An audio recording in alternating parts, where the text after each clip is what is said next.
بسم الله الرحمن الرحيم ألم تر أن الله يسبح له من في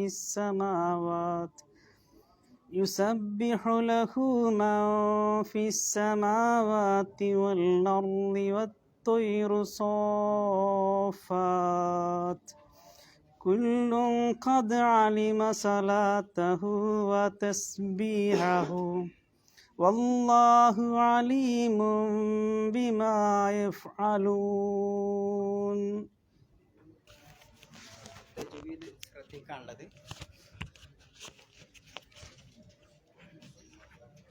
അലം തറ എന്താ ചെയ്യേണ്ടത്? ഖത്തറിൻ്റെ അംസയാണ്, നിർബന്ധമായിട്ടും ഉച്ചരിക്കണം.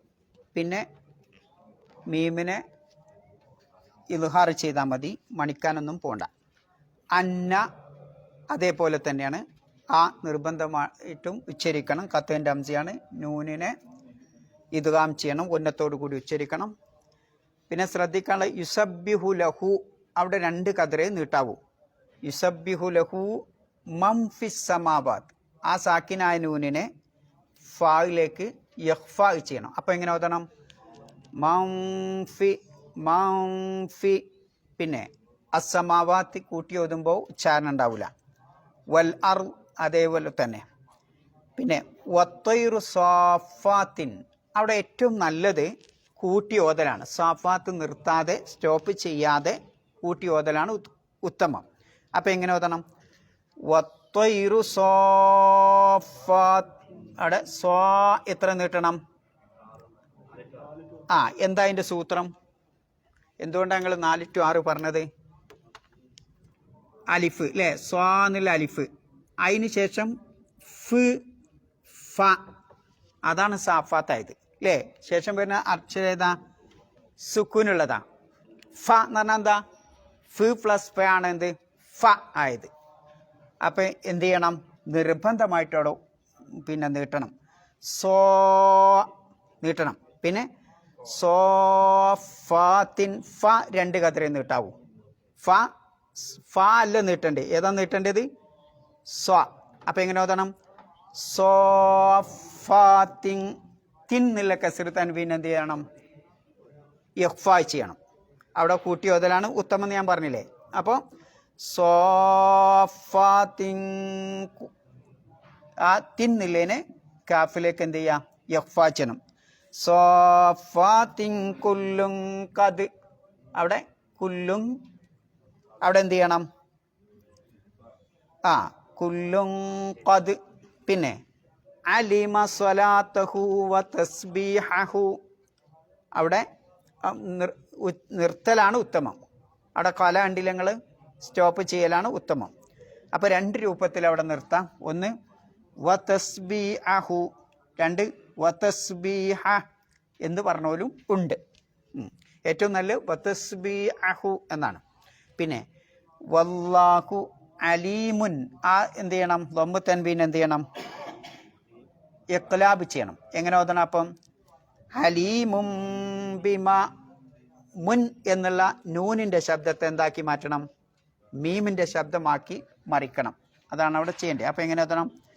അലീമും ബിമ, പിന്നെ ബിമാ യഫ്അലൂൻ, അവിടെ നിങ്ങൾ സ്റ്റോപ്പ് ചെയ്യുകയാണെങ്കിൽ 4 മുതൽ 6 കതിർ വരെ നീട്ടാവുന്നതാണ്.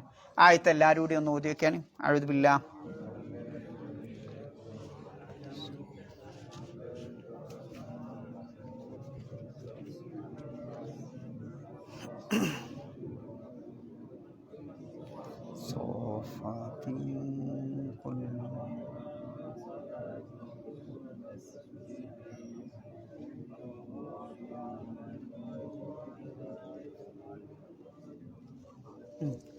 തജ്വീദിൽ എന്തെങ്കിലും ഡൗട്ട് ആർക്കെങ്കിലും ഉണ്ടോ? എന്തും ചോദിക്കട്ടോ, കിട്ടണ മറുപടി.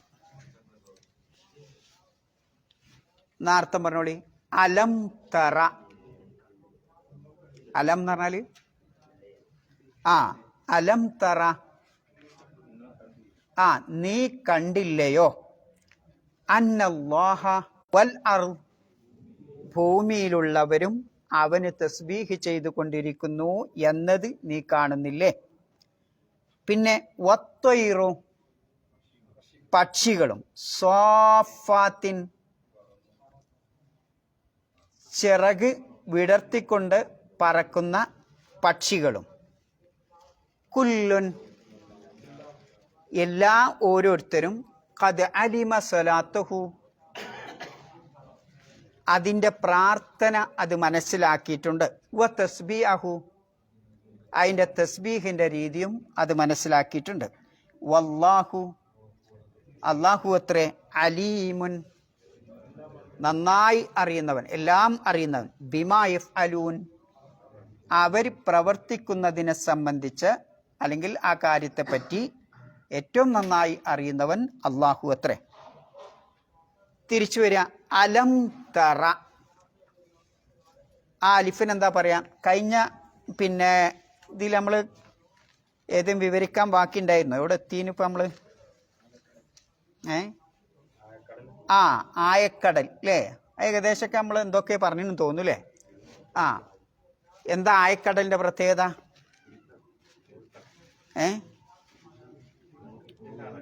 ആയക്കടൽ എന്ന ആശയം എന്ന് മുതലാണ്, പ്രധാനപ്പെട്ട പോയിന്റുകൾ പറഞ്ഞുതരാം.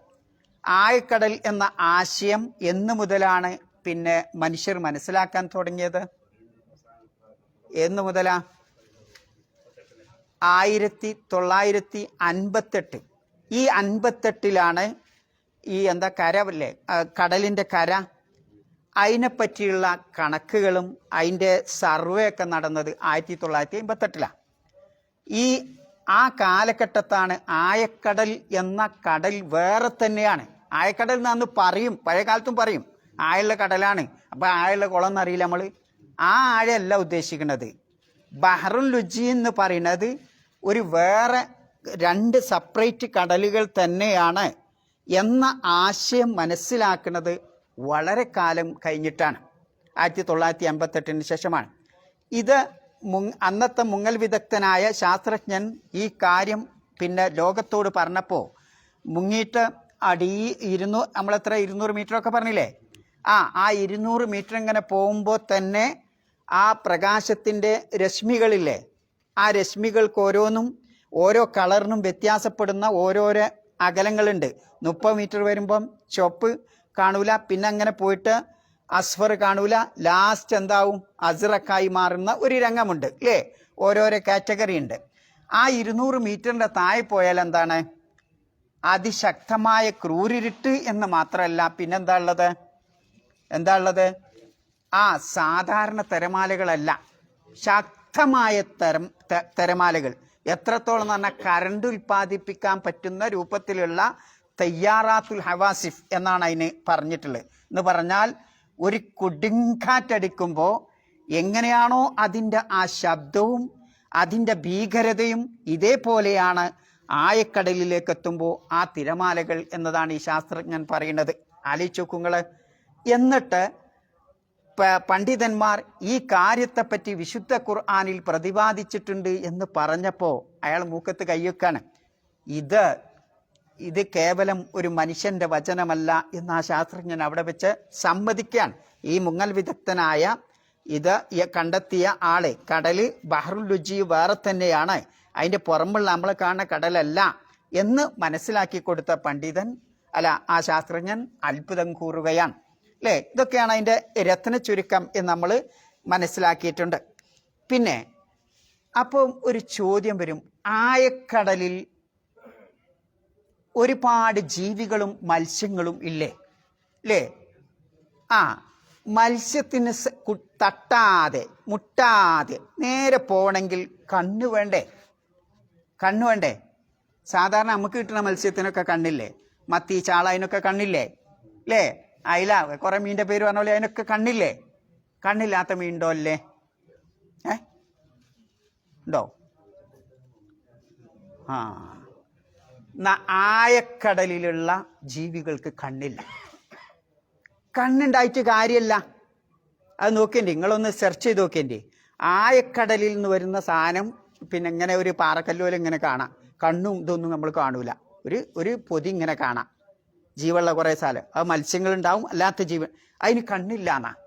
എന്താ കണ്ണില്ലാത്തത്? കണ്ണില്ലാത്ത എന്താ കാരണം? അതിശക്തമായ ക്രൂരിരുട്ടാണ്.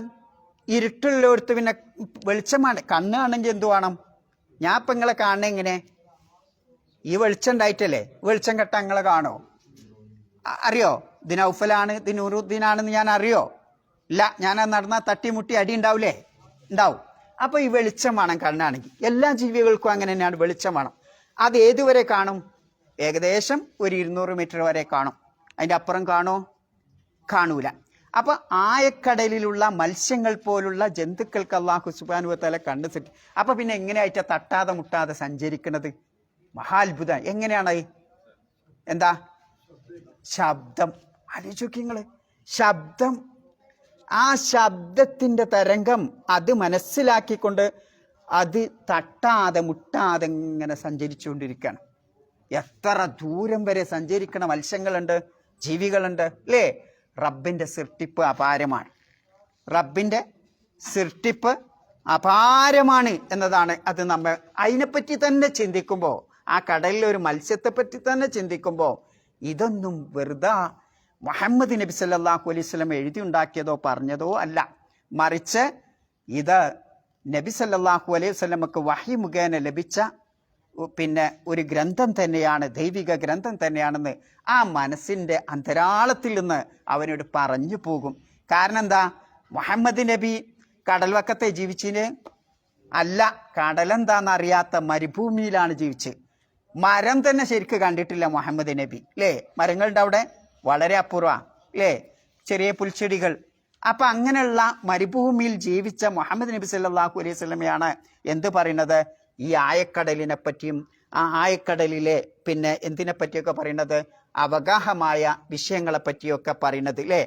ഫീ ബഅരിൻ ലുജിയൻ യഖ്ശാഹു മൗജും മിൻ ഫൗഖിഹി മൗജ് മിൻ ഫൗഖിഹി മൗജ് പിന്നെ മിൻ ഫൗഖിഹി സഹാബ് എന്നുള്ള വിഷയത്തെപ്പറ്റി, ആയക്കടലിൽ നടക്കുന്ന ആ തിരമാലകളെ പറ്റിയും അത് സാധാ തിരമാലകളല്ല എന്നതിനെ സംബന്ധിച്ചുമൊക്കെ പ്രതിപാദിക്കുന്നത് ആ വിശുദ്ധ ഖുർആനിൽ മുഹമ്മദ് നബി സല്ലല്ലാഹു അലൈഹി വസല്ലമക്ക് വഹി ലഭിച്ചത് മൂലമാണ് അതൊക്കെ പറയുന്നത് അല്ലേ? അന്നത്തെ സഹാബികൾക്ക് അതറിയാമായിരുന്നോ? ഇല്ല. കാരണം അവരൊന്നും ആ ഒരു രൂപത്തിൽ ജീവിച്ചവരല്ല, അത്ര ഒരു സയന്റിസ്റ്റുകളും അല്ല അവര്. പിന്നെ എങ്ങനെയാ അത് കിട്ടിയത്? അത് തന്നെ തെളിവാണ് ഈ വിശുദ്ധ ഖുർആൻ ലോകാവസാനം നിലനിൽക്കുന്ന മുഹമ്മദ് നബിക്ക് അല്ലാഹു കൊടുത്തിട്ടുള്ള ഒരു മുഅ്ജിസത്താണ്, ഒരു അമാനുഷികതയാണ് എന്നതിനുള്ള ഏറ്റവും വലിയ തെളിവുകളാണ് അതൊക്കെ എന്നുള്ളതാണ്. പിന്നെ ഇതിൽ പഠിക്കാനുള്ള എന്താ? അതിൽ മറ്റൊരു വിഷയം, ഇതിൻ്റെ പ്രകാശം. നമ്മളിപ്പോൾ ഇതിൽ മറ്റൊരു കാര്യം കൂടിയുള്ള സൂചന ഉണ്ട്. ഇപ്പോൾ ഞാനിപ്പം ഇവിടെ ലൈറ്റ് ഇട്ടു അല്ലേ? ഇവിടെ ലൈറ്റ് ഉണ്ട്. ഈ ലൈറ്റ് ഇവിടെയൊക്കെ ചുമരുണ്ട് കുട്ടികൾ. അടുത്ത റൂമിലേക്ക് പിന്നെ നിൽക്കുന്ന ഒരാൾ, അയാൾക്ക് കണ്ണാണോ? കാണൂലേ? ഞാൻ പറയുന്നത് കാണുന്ന എന്ന് പറഞ്ഞാൽ ഇതേപോലെ ലൈറ്റ് ഒന്നും ഉണ്ടാവില്ല. പക്ഷേ അയാൾക്ക് അറിയും ഇവിടെ ഇപ്പോൾ ലൈറ്റ് ഇട്ടുണ്ടെങ്കിൽ, ഇവിടെ ഒരു മറുണ്ടെങ്കിൽ നിങ്ങൾക്ക് അവിടെ നേരിയ ലൈറ്റ് ഇട്ടൂലേ? കിട്ടും അല്ലേ? അത് ശ്രദ്ധിച്ചു നോക്കേണ്ടി. 2 റൂമിലെ ഫ്ലാറ്റിൽ പോയിട്ട് നിങ്ങൾ നോക്കേണ്ടി, എന്തെങ്കിലും ഒരു ചെറിയ ലൈറ്റ് ഇങ്ങനെ അവിടെ കസേര ഉണ്ട് എന്നൊക്കെ മനസ്സിലാവും അല്ലേ? അങ്ങനെ ഒരു ലൈറ്റ് ഉണ്ടാവും. ആ ലൈറ്റ് ഉണ്ടെങ്കിൽ എന്ത് ചെയ്യാം? നമുക്ക് മെല്ലൊക്കെ നടന്ന് പോവാം അല്ലേ? എന്നാൽ ആദ്യമായി പിന്നെ ബഹിരാകാശ യാത്ര നടത്തിയ ആള് എന്തേനയാളെ പേര്? അതിന് മുമ്പ് ആരൊക്കെ ഉണ്ടായിരുന്നത്? കുറേ ഉണ്ട്. അബ്ലു അല്ലേ? അങ്ങനെ കുറേ ഉണ്ട്. എന്താ പേരൊന്നും എനിക്കറിയില്ല. അത് നിങ്ങൾ ഗൂഗിൾ ചെയ്ത് നോക്ക. അയാള് പിന്നെ പ്രത്യേകം എന്താ തബക്കത്തുൽ ഹവാ എന്ന് പറയും അറബിയിൽ. തബക്കത്തുൽ ഹവാ എന്ന് പറഞ്ഞാൽ എന്താ? തബക്കത്തുൽ എന്താ ഈ തബക്കത്തുൽ ഹവാ പറഞ്ഞാല്? വായുള്ള വീതി. ഏകദേശം ഞാൻ മനസ്സിലാക്കിയ അനുസരിച്ച് പിന്നെ 65,000 165,000 അങ്ങനെ എന്തോന്നാണ്. അത്രയും കിലോമീറ്റർ വരെയാണ് എന്തുണ്ടാവുക? പിന്നെ അത് നിങ്ങൾ ഗൂഗിൾ ചെയ്ത് നോക്കേൻ്റെ. അത്രയും പരിധി വരെയാണ് എന്തുണ്ടാവുക? വായു ഉണ്ടാവുക. അത് കഴിഞ്ഞാൽ പിന്നെ എന്തുണ്ടാവില്ല? വായു ഉണ്ടാവില്ല. അത് തെറ്റി കാണണം കേട്ടോ, ചിലപ്പോൾ നിങ്ങൾ ശ്രദ്ധിച്ചു നോക്കുക.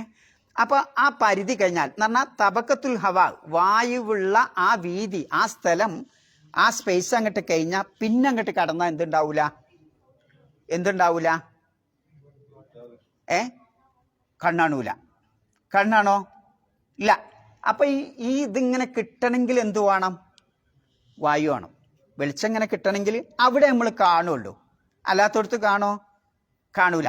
രണ്ടാമതൊന്ന് ഇത് കിട്ടണമെങ്കിൽ ഇവിടെ ഇങ്ങനെ വെടുപ്പോതുകൂടെ ഇങ്ങനെ നോക്കേണ്ടി ഒരു ആദ്യ പൊടി പോലുള്ള അറബി പറയും ദറാത്ത് അറിയും. എന്തായാലും നിങ്ങൾ പറയാം ആറ്റം, എന്തായാലും പറയില്ല നിങ്ങൾ? ചെറിയ ധൂളികൾ, കണികൾ കാണാം അല്ലേ? ആ ദറാത്തുമ്മല് പിന്നെ ഈ ലൈറ്റ് ഇങ്ങനെ സൂര്യന്റെ പ്രകാശം ഇങ്ങനെ പതിക്കുമ്പോൾ ഇവിടെ മറയാണെങ്കിൽ ആ ദറാത്തുമ്മ പതിച്ചിട്ട് അങ്ങേ പുറത്തേക്ക് കിട്ടുക. അതാണ് നമ്മൾ ഈ റൂമിൽ ലൈറ്റ് എത്തിച്ചാലും ആ റൂമിൽ കാണാനുള്ള കാരണം എന്താ? ഈ ദറാത്തുകൾ അടിച്ചിട്ട് അതിന്റെ പ്രതിഫലനം മറ്റോടത്ത് കിട്ടുകയാണ്. അതാണ് അവിടെ ചെറിയ ലൈറ്റ് കാണുന്നത്. മനസ്സിലായില്ലേ? ഇതാണ് ഈ നമ്മൾ ബഹിരാകാശ യാത്ര നടത്തുമ്പോൾ തബക്കത്തുൽ ഹവാ കഴിഞ്ഞു കഴിഞ്ഞാൽ ബഹിരാകാശത്തേക്ക് എത്തിയാൽ ഈ ദറാത്തുകളിലുള്ളത് പ്രതിഫലനം പോലും കിട്ടൂല. അതുകൊണ്ടാണ് കടുത്ത ഇരുട്ട്, ക്രൂരിരുട്ടായി മാറുന്നത്. അതുകൊണ്ടാണ് അയാൾ നിലവിളിച്ചത്. എന്ത്? ആദ്യത്തെ ശാസ്ത്രജ്ഞൻ നിലവിളിച്ചത് എന്ത്? ഓ, ഞങ്ങൾക്ക് കണ്ണാണില്ല, ഞങ്ങൾ ഇരുട്ടിലായി അല്ലേ എന്ന് പറയാൻ കാരണം എന്താ? ഈ ദറാത്തിന്റെ ലൈറ്റ് പോലെ ഉണ്ടെങ്കിൽ നമുക്ക് മെല്ലക്കൊന്ന് ഇങ്ങനെ ഓടിട്ട് പോവാം. ഇതേപോലെയാണ് ആയിക്കടൽ. ഒരു പ്രത്യേക മുകളിൽ പോയാലും ഇങ്ങനെയാണ്, താഴെക്കടലിലേക്ക് പോയാലും ഇതേ അവസ്ഥയാണ്. ആലോചിച്ച് നോക്കൂ, എങ്ങനെയാണ് മുഹമ്മദ് നബി സല്ലല്ലാഹു അലൈഹി വസല്ലമ ഇത്തരം പ്രതിഭാസത്തെ പറ്റി, ശാസ്ത്രീയ കണ്ടെത്തലുകളെ പറ്റി മുഹമ്മദ് നബി 1400 കൊല്ലങ്ങൾക്ക് മുമ്പ് പറഞ്ഞത്? ഈ ഖുർആൻ മുഹമ്മദ് നബിയുടെ കൈ കൊണ്ട് എഴുതിണ്ടാക്കിയതല്ല. നിരക്ഷരനായ മുഹമ്മദ് നബി എങ്ങനെ എഴുതാനാണ്? ഇനി ഒരാൾ പറഞ്ഞു കൊടുത്താൽ തന്നെ 10-23 വർഷം കൊണ്ട് ഇതൊക്കെ പഠിക്കാൻ കഴിയോ? ഇല്ല അല്ലേ? അപ്പൊ ആലോചിച്ച് നോക്കൂ നിങ്ങൾ, അത്ര വലിയ ഗഹനമായ വിഷയങ്ങളെപ്പറ്റി, ശാസ്ത്രീയ വിഷയങ്ങളെപ്പറ്റി പ്രതിപാദിക്കുന്നതുകൊണ്ട് അള്ളാഹു നൽകിയ ഒരു മുഅ്ജിസത്താണ് വിശുദ്ധ ഖുർആൻ എന്നത് നമ്മെ പഠിപ്പിക്കുന്നുണ്ട്. അതുകൊണ്ടാണ് വമല്ലം യജ്അലില്ലാഹു ലഹു നൂറൻ ഫമാ ലഹു മിൻ നൂർ എന്ന് പറഞ്ഞുകൊണ്ടാണ് അള്ളാഹു തആല ആയത്ത് അവസാനിക്കുന്നത്. അള്ളാഹു ആർക്ക് നൂറ് നൽകിയില്ലേ? എന്ത് നൂറാണത്? ആ ഹിദായത്തിന്റെ പ്രകാശം, ശരിയായ പ്രകാശം അല്ല അവിടെ ഉദ്ദേശിക്കുന്നത്. ആ ഹിദായത്തിന്റെ പ്രകാശം അള്ളാഹു ഒരാൾക്ക് നൽകിയിട്ടില്ലെങ്കിൽ അവൻ ഒരിക്കലും പ്രകാശം നൽകാൻ ഒരാൾക്കും സാധ്യമല്ല, ഒരു പ്രകാശവും അവന് ലഭിക്കില്ല എന്ന് പറഞ്ഞുകൊണ്ടാണ് ആയത്ത് അവസാനിക്കുന്നത്. ഇനി താഴെ നോക്കൂ, നമ്മൾ നോദിയ ആയത്ത് അലം തറ. അലം തറ എന്താ? നീ കണ്ടില്ലേ? ഇപ്പോ ചോദ്യം എന്തിനാണ് ആ ഇസ്തിഫാം അവിടെ ചോദിക്കുന്നത്? അംഗീകരിപ്പിക്കാനാണ് അല്ലേ? ഒരു കാര്യം നിങ്ങളെ ഉറപ്പിക്കാനാണ് എന്ത് ചോദിക്കണത്? ആ ചോദ്യം ചോദിക്കണത്. പിന്നെ ചോദ്യത്തിൽ മറ്റൊരു സൂത്രമുണ്ട്, നീ കണ്ടില്ലേ എന്ന് പറഞ്ഞാൽ ആ അലം തറ എന്ന് പറഞ്ഞതിന് ശേഷം ഉള്ള കാര്യം നീ മനസ്സിലാക്കിയിട്ടില്ലെങ്കിൽ എൻ്റെ ജീവിതത്തിൽ തീരാ നഷ്ടമാണ് എന്ന അർത്ഥം അതിൻ്റെ ഉള്ളിലുണ്ട്. ഞാൻ ഇപ്പം നിങ്ങളോട് ചോദിക്കാം, ഏയ് നീ കണ്ടില്ലേ? എന്ത്? അപ്പം അത് മനസ്സിലാക്കാത്തവനെ സംബന്ധിച്ചിടത്തോളം ആ കാര്യം തീരാ നഷ്ടമാണ് എന്ന് കാണിക്കാൻ വേണ്ടിയിട്ടാണ് അലം തറ എന്ന രൂപത്തിലുള്ള ചോദ്യം ചോദിക്കുന്നത്. ഇനി അള്ളാഹ് ഉപയോഗിച്ചത് എന്താ? തറ. തറ എന്ന് പറഞ്ഞാൽ എന്താ? റ എന്ന് പറഞ്ഞാൽ എന്താ? കണ്ടു. റ കണ്ടു, കണ്ണുകൊണ്ട് കാണാം. മുഹമ്മദ് നബിനോട് ചോദിക്കുക എന്ത്? അലം തറ അന്നല്ലാഹ യുസബ്ബിഹു ലഹു മൻ ഫിസ് സമാവാതി വൽ അർദ്. ആകാശഭൂമിയുള്ളവരൊക്കെ തസ്ബീഹ് ചെയ്യുന്ന മുഹമ്മദ് നബിയെ കണ്ണുകൊണ്ട് കണ്ടില്ലേ? നബി കണ്ണുകൊണ്ട് കണ്ടണോ? ഇല്ല. കണ്ടണോ? ഇല്ല. പിന്നെന്താ കണ്ണുകൊണ്ട് കണ്ടില്ലേ എന്ന് ചോദിക്കണേല് അവിടെ ഒരു രഹസ്യമുണ്ട്. എന്താണ് ആ രഹസ്യം? കണ്ണ് കൊണ്ട് കണ്ടാൽ ഒരു കണ്ണ് ഇതിപ്പോ നിങ്ങൾ കണ്ണുകൊണ്ട് കാണില്ലേ? ഉണ്ട്. ഞാൻ പറയാം ഇത് വേനല്ലാറിന നിങ്ങൾ വിശ്വസിക്കുവോ? ഇല്ല. കണ്ണുകൊണ്ട് കണ്ട ഒരു കാര്യം നിങ്ങൾ ഉറപ്പായിട്ടും വിശ്വസിക്കും അല്ലേ? കണ്ണുകൊണ്ട് കണ്ട ഒരു കാര്യം ആര് നിഷേധിച്ചാലും ഞാൻ വിശ്വസിക്കും. കാരണം ഞാൻ എൻ്റെ കണ്ണുകൊണ്ട് കണ്ടതാ. അല്ലേ? ഇതേ പ്രകാരം മുഹമ്മദ് നബിയെ താങ്കൾ കണ്ണുകൊണ്ട് കണ്ടിട്ടില്ലെങ്കിലും കണ്ടതുപോലെ അത്ര ഉറപ്പായ കാര്യമാണ് ഏത്? അലം തറ അന്നല്ലാഹ യുസബ്ബിഹു ലഹു മൻ ഫിസ് സമാവാതി വൽ, ആകാശഭൂമികളിലുള്ളവരൊക്കെ അള്ളാഹുവിന് തസ്ബീഹ് ചെയ്തുകൊണ്ടിരിക്കുന്നു എന്ന കാര്യം അത്ര ഉറപ്പാണ്. ആ ഉറപ്പായിട്ട് ഇനി മനസ്സിലാക്കിയില്ലേ എന്നാണ് അതിൻ്റെ അർത്ഥം. അപ്പൊ കണ്ണുകൊണ്ട് കാണുന്നല്ല. അപ്പൊ അതിൻ്റെ അർത്ഥം എന്ന് പറഞ്ഞ അർത്ഥം അലിമ, ഇനി മനസ്സിലാക്കിയില്ല മുഹമ്മദ് നബിയെ. അപ്പൊ ആ ഖുർആനിന്റെ ശൈലി നോക്കി നിങ്ങൾ. മുഹമ്മദ് നബിയെ കണ്ണുകൊണ്ട് കാണുന്നത് പോലെ താങ്കൾ മനസ്സിലാക്കിയില്ലേ? പിന്നെ പിന്നെ പിന്നെ പറയണ എന്താ? അന്നല്ലാഹ യുസബ്ബിഹു. എന്താ ഈ സബ്ബഹ എന്ന് പറഞ്ഞാൽ? നമ്മളിപ്പോൾ പഠിക്കുന്ന ഭാഷയാണ് കേട്ടോ. യുസബ്ബിഹു, സബ്ബഹ എന്ന് പറയുന്നത് എന്താ? സബ്ബഹ, സബ്ബഹ എന്ന് പറഞ്ഞ വാക്കിന്റെ അർത്ഥം എന്താ? സബ്ഹ എന്ന് പറഞ്ഞാൽ എന്താ ശരിക്ക്? എന്താ? വെള്ളത്തിലൂടെയോ വായുവിലൂടെയോ ഒരു വസ്തു സ്പീഡിൽ പോണതിനാണ് എന്ത് പറയാ? സബ്ഹ് എന്ന് പറയുന്നത്. വെള്ളത്തിലൂടെ നമ്മളിപ്പോൾ ഭൂമി കൂടെ സഞ്ചരിക്കണേക്കാ വെള്ളത്തിൽ കൂടെ പോകുമ്പോൾ ഉണ്ടാവുന്ന സ്പീഡ് ആണോ? അല്ല. ഭൂമി കൂടെ ചലിക്കണേക്കാണോ വായു കൂടെ പോണ സ്പീഡ്? അല്ല, വ്യത്യാസം ഉണ്ടാവും. അപ്പൊ ഏറ്റവും കൂടുതൽ സ്പീഡിൽ വായുവിലൂടെ വെള്ളത്തിലൂടെ പോണതിനാണ് എന്ത് പറയാ? സബ്ഹ് എന്ന പദം ഉപയോഗിക്കുന്നത്. അതിൽ നിന്നാണ് അള്ളാഹു എന്ത് ചെയ്തത്? സബ്ബഹ എന്ന ആ പദം ഉണ്ടാക്കിയിട്ടുള്ളത്, അല്ലേ? അപ്പൊ അതിന്റെ അർത്ഥം അതിശക്തമായ രൂപത്തിൽ നല്ല സ്പീഡിൽ എന്ന് പറഞ്ഞാൽ നിരന്തരം ആകാശത്തിലുള്ളവരും. നോക്കി നിങ്ങൾ, ആ ഖുർആനിന്റെ ഓരോ വാക്കിന്റെ പിന്നെ അകത്തളത്ത് അതിൻ്റെ വേരിൻ്റെ ഉള്ളിൽ അള്ളാഹു സ്വരൂപിച്ചു വെച്ചിട്ടുള്ള ഒളിപ്പിച്ചു വെച്ചിട്ടുള്ള ആശയഗർത്തമാണത്, അല്ലേ? അപ്പൊ എങ്ങനെയാണ് കിട്ടുന്നത്? ആകാശഭൂമികളിലുള്ളവരൊക്കെ അള്ളാഹുവിന് നിരന്തരമായി തസ്ബീഹ് ചെയ്തുകൊണ്ടിരിക്കുന്നു. അതും സ്പീഡിൽ. ഒന്ന് നിർത്തിയിട്ട് ഇങ്ങനെ ഉറങ്ങി കഴിഞ്ഞിട്ടല്ല ഒരു തസ്ബീഹ് ചെയ്യണേ. എന്താണ്? നിരന്തരം, അതും സ്പീഡിൽ. ആ ആശയമൊക്കെ അതിലുണ്ട്, അല്ലേ? അലം തറ അന്നല്ലാഹ യുസബ്ബിഹു ലഹു മാ ഫിസ് സമാവാതി വൽ അർദ്, ആകാശഭൂമിയിലുള്ളവർ അള്ളാഹുവിന് തസ്ബീഹ് ചെയ്തുകൊണ്ടിരിക്കുന്നത് താങ്കൾ കണ്ടില്ലേ, അല്ലേ എന്നതാണ് അള്ളാഹു തആല അതിലൂടെ ചോദിക്കണേ. ഇനി അടുത്ത പദം പിന്നെ വത്വൈറു സാഫാത്തിൻ. എന്താ ത്വയ്ർ അറിയണത്? പക്ഷി. ത്വയ്ർ എന്ന വാക്കിന്റെ അർത്ഥം പറക്കുന്ന വസ്തു അല്ലെ ജന്തു, അല്ലേ? പറവ, പക്ഷി. എങ്ങനെ മലയാളത്തിൽ പക്ഷിക്ക് പക്ഷി എന്ന പേര് വന്നത്? എങ്ങനെ വന്നത്? എങ്ങനെ? പക്ഷം എന്ന വാക്കിന്റെ അർത്ഥം എന്താ ശരിക്ക്? ഭാഗം. മറ്റൊരർത്ഥം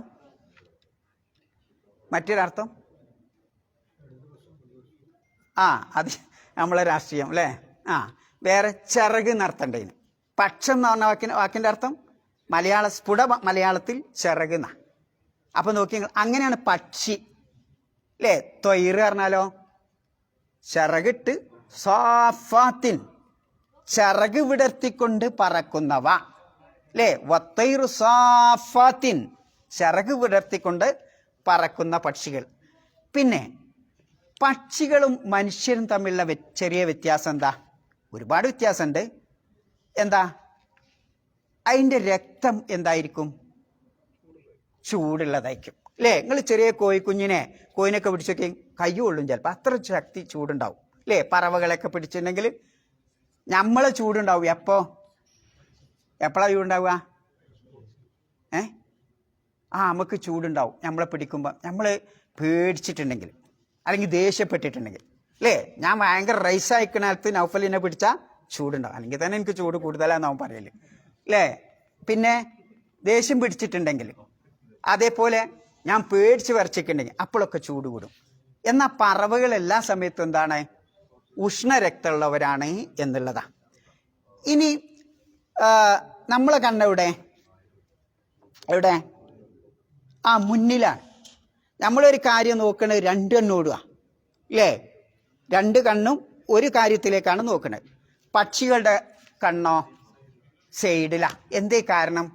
ആ സൈഡിൽ നിന്ന് ഇങ്ങനെ തിരിഞ്ഞിട്ട് നോക്കണത് അല്ല, ഈ സൈഡിലുള്ളതും കാണും ആ സൈഡിലും. അള്ളാഹിൻ്റെ സൃഷ്ടിപ്പ് നോക്കി നിങ്ങൾ അല്ലേ, അള്ളാഹിൻ്റെ സൃഷ്ടിപ്പ് കണ്ണ് രണ്ടും സൈഡിനാ. അതുകൊണ്ട് അത് ഇങ്ങോട്ട് തിരിഞ്ഞിക്കല്ലേ നോക്കണ്ട, ഏത് സൈഡിന് വന്നാലും അതിനെ കാണാൻ പറ്റും. പിന്നെ എന്താ അതിന് പറയാ, ഇന്നത്തെ ക്യാമറ റഡാറില്ലേ, അതുപോലെ ഇങ്ങനെ കാണാൻ പറ്റും. അതും അള്ളാഹു തആല അതിന് നൽകിയിട്ടുള്ള കാഴ്ച ശക്തി, ശ്രവണ ശക്തി രണ്ടും അപാരമാണ് പക്ഷികളുടേത്. പിന്നെ അതിനെത്ര കാലുണ്ട്? ചിലർ പറഞ്ഞ 4 കാലുണ്ടെന്നാ. 2 കാലെന്തായി ചിറകായി മാറ്റിയതാണ് പഠിച്ചതെന്നാ പറയുന്നത്. അള്ളാഹു ആയാലും അന്നിപ്പം അല്ലേ. അപ്പം ആ ചിറക് ഒരു കാല് പോലെ തന്നെയാണ്. പിന്നെ എത്ര ഇതുണ്ടതിന്? ഹൃദയം 4 ഹൃദയമുണ്ട് പോൽ. അപ്പം ആലോചിച്ച് നോക്കൂ, ഇതൊക്കെ ചെറിയൊരു ജീവിയിൽ അള്ളാഹു നിക്ഷേപിച്ചിട്ടുള്ള, സൃഷ്ടിച്ചു വെച്ചിട്ടുള്ള മഹാ അത്ഭുതങ്ങളാണ് അല്ലേ. അപ്പോൾ പക്ഷികൾ ഭൂമിയിലില്ലെങ്കിൽ എന്താ നമ്മളെ ഒരു മുസ്ലിം പിന്നെ എന്തേനാളെ പേര്, ഡോക്ടർ സലീം അലി, ഇന്ത്യക്കാരനെ ഒരു മരിച്ചുപോയി അല്ലേ, ഡോക്ടർ സലീം അലി, പക്ഷി ശാസ്ത്രജ്ഞൻ അല്ലേ, പിന്നെ അതിനല്ലേ പേര്. അയാൾ പറഞ്ഞൊരു വാക്കുണ്ട്, അയാൾ രേഖപ്പെടുത്തി വെച്ചൊരു വാക്കുണ്ട്. എന്താണത്? അയാൾ പറയാണ്, ഈ പക്ഷികൾ ഈ പിന്നെ ഭൂമിയിൽ നിന്ന് അന്യമായി പോയാൽ മനുഷ്യന്റെ ജീവൻ ദുസ്സഹമാകുന്ന. എന്തേ പറയാൻ കാരണം? എത്രയോ മനുഷ്യന് വിഷവാതകങ്ങൾ, മനുഷ്യന് വലിയ ഇന്നത്തെ പനിക്കൊക്കെ കാരണം എന്താ? കൊതുകും ഈ പ്രാണികളും അല്ലേ. ആ കൊതും പ്രാണിയാ. ആ പ്രാണികളെയും കൊതുകളെയും ഒക്കെ, അങ്ങനെയുള്ള ഒരുപാട് ഹശറാത്ത് എന്നറിയാം അറബിയിൽ, അതിനൊക്കെ നശിപ്പിക്കുന്നത് ആരാ? ഈ പക്ഷികളാ അല്ലേ. പക്ഷികൾ. നിങ്ങൾ കാക്കപ്പക്ഷിനെ പറ്റി ചിന്തിച്ചിട്ടുണ്ടോ? കാക്കപ്പക്ഷിനെ പറ്റി ഇവിടെ ആർക്കറിയാം?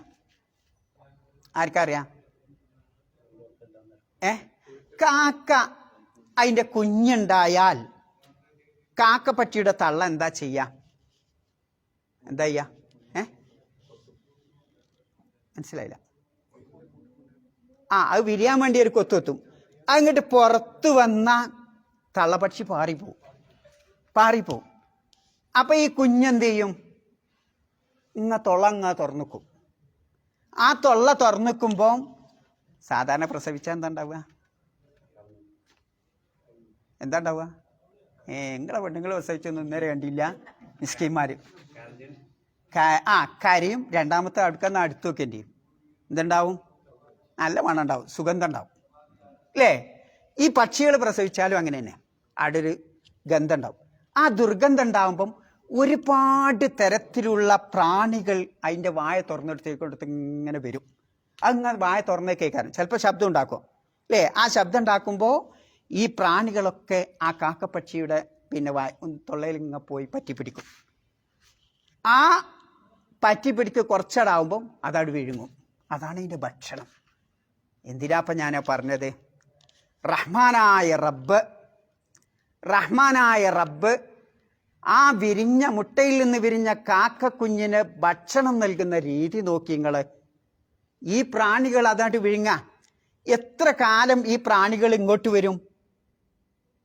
അതിൻ്റെ ശരീരത്തിലൊക്കെ ഈ ചിറക് മുളക്കൂലേ, ആ ചിറക് മുളച്ച് ആ കറുപ്പായി വരുമ്പോൾ പിന്നെ പ്രാണികൾ വരൂല. അയച്ച് പറന്നു പോകും. ആ കറുപ്പ് വരുന്നവരെ ഈ പ്രാണികൾ വരും. കാരണം എന്താ? അതുവരെ അതിന് ഭക്ഷണം വേണം. അപ്പം പ്രാണികൾ ഇങ്ങോട്ട് വരും.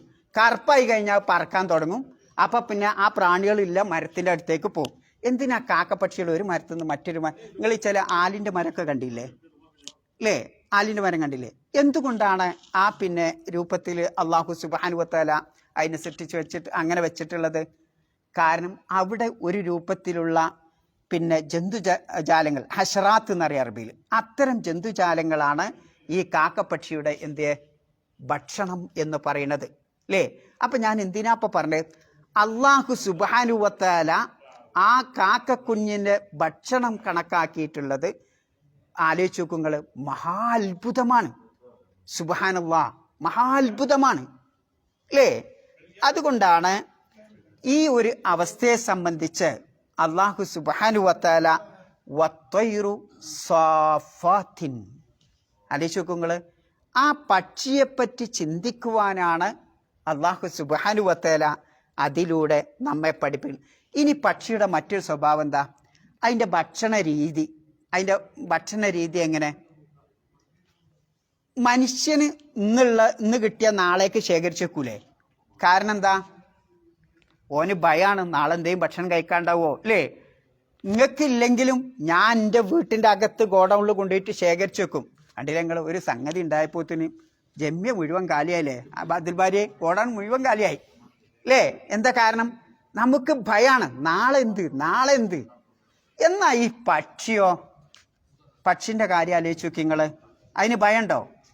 ഇല്ല. അള്ളാഹിന്റെ റസൂൽ പഠിപ്പിക്കണ നോക്കി നിങ്ങൾ, ലൗ അന്നക്കും തതവക്കലൂന അലല്ലാഹി ഹഖ്ക തവക്കുലി ലറസഖകും കമാ യുർസഖു ത്വയ്ർ തഗ്ദു ഖിമാസൻ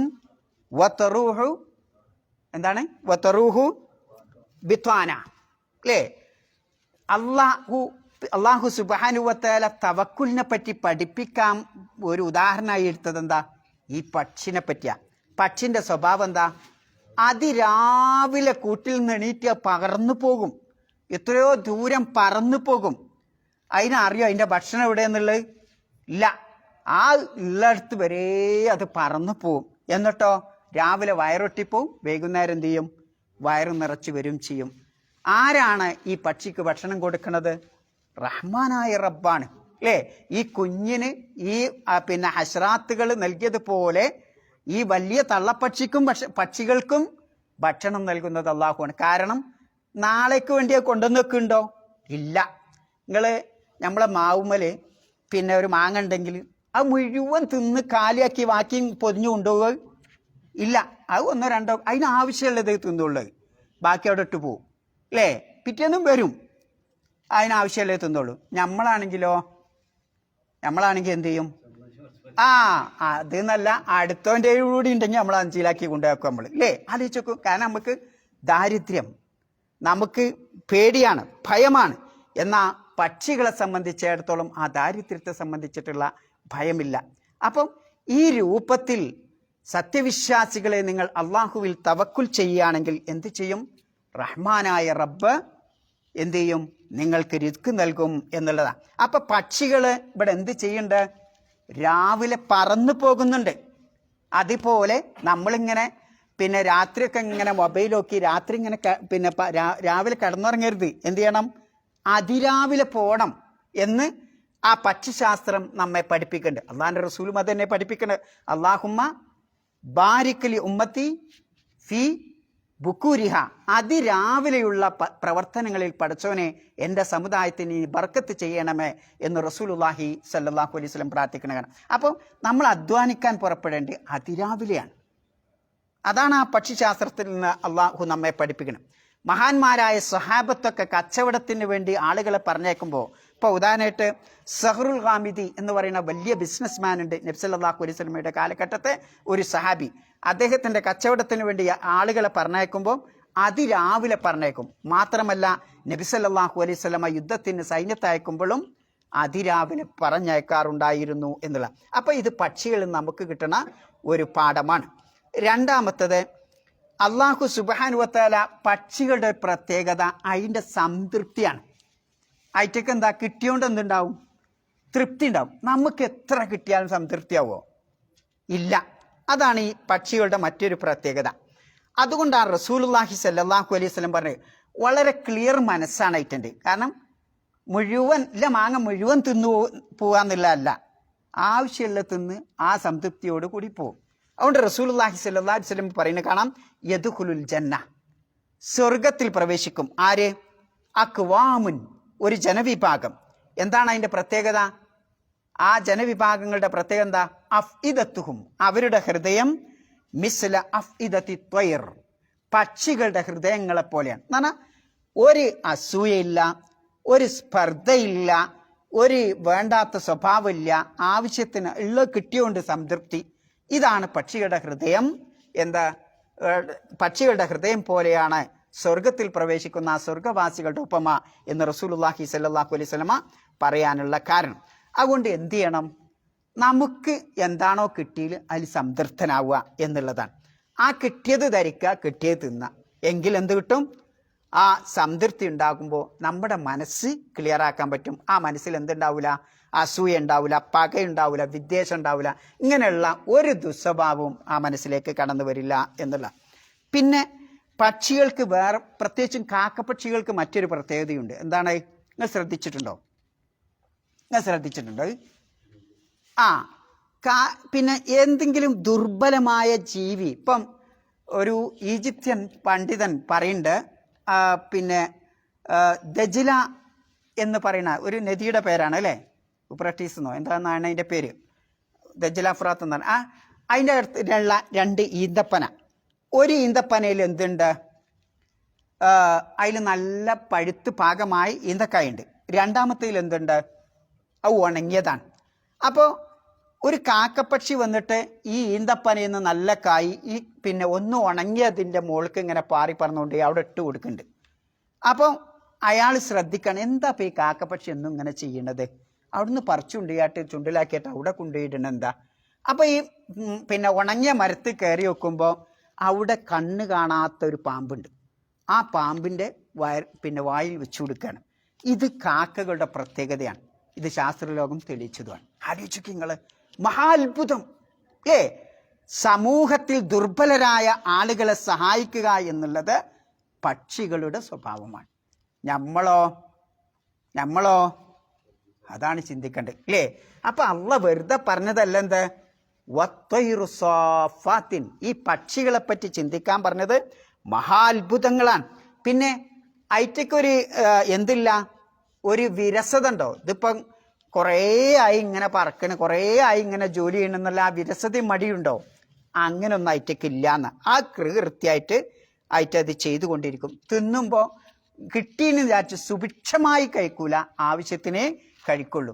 മനുഷ്യൻ്റെ ഇന്നത്തെ രോഗത്തിന് മുഴുവൻ കാരണം ഓന്നിറക്കണ വയറാണ് അല്ലേ? ഏത് രോഗത്തിനും കാരണം ഷുഗർ മുതൽ പ്രഷർ, ഇങ്ങനെ പിന്നെ പിന്നെ ജീവിതശൈലി രോഗങ്ങൾ, വലിയ വലിയ മഹാരോഗങ്ങൾ ഒക്കെ കാരണക്കാരൻ ഈ ഒരു ചാൺ വയറാണ് അല്ലേ? അതിൽ പിന്നെ നിറച്ചാൽ വലിയ വലിയ രോഗങ്ങൾ വരും, നിറക്കാഞ്ഞാലും രോഗങ്ങൾ വരും അല്ലേ? മഹാത്ഭുതമാണ്. അപ്പം ആ പക്ഷിയെപ്പറ്റി ചിന്തിക്കാൻ വിശുദ്ധ ഖുർആനിൽ ഒരിടത്ത് മാത്രമല്ല പക്ഷിയെപ്പറ്റി ചിന്തിക്കാൻ പറയണേ. ഇന്നിപ്പോൾ ഇമാം 2ാമത്തെ റക്അത്തിൽ ഓതിയ ആയത്ത് കണ്ടില്ലേ നിങ്ങൾ? എന്തേന് അവലം യറൗ ആയത്തൊന്ന് ഓതിയാണ് സൂറത്ത് മുൽക്കിലെ. അവലം യറൗ ഇലത്വൈരി ഫൗഖഹും സാഫാത്തിൻ, പിന്നെന്താ വയഖ്ബിൽന മാ യുംസികുഹുന്ന ഇല്ലർ റഹ്മാൻ ഇന്നഹു ബികുല്ലി ഷൈഇൻ ബസീർ. അങ്ങനെ തന്നെയല്ലേ? ആ ആയത്തിനെ പറ്റി ഒന്ന് ആലോചിച്ച് നോക്കി നിങ്ങൾ. പക്ഷികളെ, പറവകളെ അവർ കാണുന്നില്ലേ, ചിന്തിക്കുന്നില്ലേ? അവർക്ക് മുകളിൽ ആ ചിറക് വിടർത്തിക്കൊണ്ട് പറക്കുന്ന പക്ഷികൾ, വയഖ്ബിൽന ആ ചിറക് കൂട്ടിപ്പിടിച്ചുകൊണ്ട് പറക്കുന്ന പക്ഷികൾ, മാ യുംസികുഹുന്ന അവയെ ആ അന്തരീക്ഷത്തിൽ താങ്ങി നിർത്തുന്നില്ല ഇല്ല റഹ്മാൻ പരമകാരുണ്യകനായ അല്ലാഹു. എന്തിനാ അള്ളാഹു ഈ ആയത്ത് നമ്മെ ഓർമ്മിപ്പിച്ചത്? ആ പക്ഷികളെ പറ്റി ചിന്തിക്കാനും അതിൽ നിന്ന് പാഠം പഠിക്കാനുമാണ് അള്ളാഹു സുബ്ഹാനഹു വ തആല ഈ ഒരു കാര്യം നമ്മെ പഠിപ്പിക്കണം. അലം യറൗ ഇലത്വൈരി മുസഖറാത്തിൻ ഫി ജവ്വിസ് സമാ, പിന്നെ അന്തരീക്ഷത്തിലൂടെ പിന്നെ അള്ളാഹുവിൻ്റെ കൽപ്പനയ്ക്ക് വിധേയമായിക്കൊണ്ട് പറക്കുന്ന പക്ഷികളെ കണ്ടില്ലേ? മാ യുംസികുഹുന്ന ഇല്ലല്ലാഹ്, അവിടെ ഉപയോഗിച്ചത് അള്ളാഹുവാണ് അവയെ താങ്ങി നിർത്തുന്നത്. ഇന്ന ഫീ ദാലിക ലആയാത്തിൻ ലിഖൗമിൻ യുഅ്മിനൂൻ, ഇതിലൊക്കെ വിശ്വസിക്കുന്ന ജനവിഭാഗത്തിന് ഒരുപാട് ചിന്തിക്കാനുണ്ട് എന്ന് വിശുദ്ധ ഖുർആൻ നമ്മെ പഠിപ്പിക്കണം. മഹാനായ സുലൈമാൻ നബിക്ക് എൻ്റെ സൈന്യത്തിൽ ആരുണ്ടായിരുന്നു? പക്ഷി ഉണ്ടായിരുന്നു, ഹുദുഹുദ് പക്ഷിയൊക്കെ ഉണ്ടായിന് അല്ലേ? എന്ന് മാത്രല്ല, ഭൂമിയിലെ ആ മനുഷ്യർക്ക് ഹാബീൽ കാബീലില്ലേ, ആരെ കൊന്നത്? കാബീൽ ഹാബീലിനെ കൊന്നു അല്ലേ? കൊന്നപ്പോൾ എന്തായി? എന്ത് ചെയ്യണമെന്ന് അറിയാതെയായി. അള്ളാഹ് എങ്ങനെയാണ് പിന്നെ മറമാടൽ പഠിപ്പിച്ചു കൊടുത്തത്? അള്ളാഹു സുബ്ഹാനഹു വ തആല ഒരു കാക്കപ്പക്ഷി അയക്കുകയാണ്. വിശുദ്ധ ഖുർആനെ പറഞ്ഞു നോക്കി നിങ്ങൾ. ഫബഅസല്ലാഹു ഖുറാബൻ, അവിടെ പ്രത്യേകം എടുത്തു പറയാണ് ഈ കാക്കപ്പക്ഷിനെ. ഒരു ഖുറാബിനെ അള്ളാഹു തആല അയച്ചു.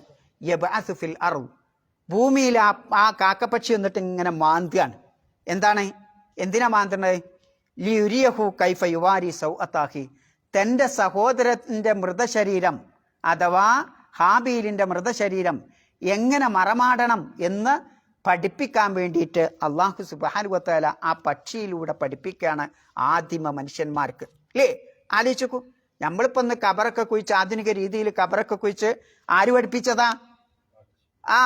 ഇവിടുത്തെ സയന്റിസ്റ്റ് പഠിപ്പിച്ച അല്ല, ഈ പക്ഷിയാണ് അത് പഠിപ്പിക്കണം. അള്ളാഹു സുബ്ഹാനഹു വ തആല ഈ പക്ഷിയിലൂടെ. അതുകൊണ്ടാണ് സുലൈമാൻ നബിയുടെ സൈന്യത്തിലൊക്കെ ആരുണ്ടായിരുന്നു? പക്ഷികളുണ്ടായിരുന്നു എന്നുള്ളതാണ്. പിന്നെ സമയം നമ്മൾ എന്നാ നിർത്താം, ഇനി ബാക്കി പിന്നാക്കാം. അപ്പോൾ എവിടെ എത്തിപ്പം നമ്മള്?